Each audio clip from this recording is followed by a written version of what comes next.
बिस्मिल्लाहिर्रहमानिर्रहीम। Saim homeopathic infertility clinic से आपकी खिदमत में हाजिर हूँ। आज का जो एक और एपिसोड है वो हाइपोथैलेमस है।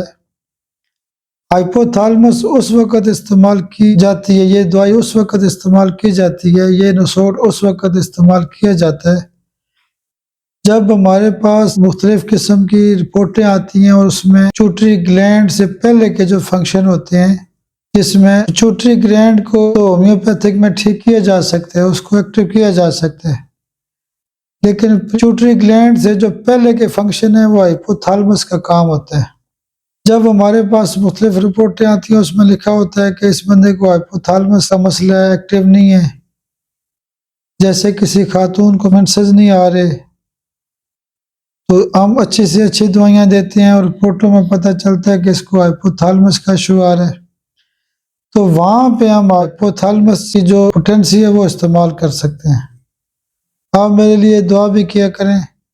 बहुत शुक्रिया, बहुत शुक्रिया, बहुत शुक्रिया।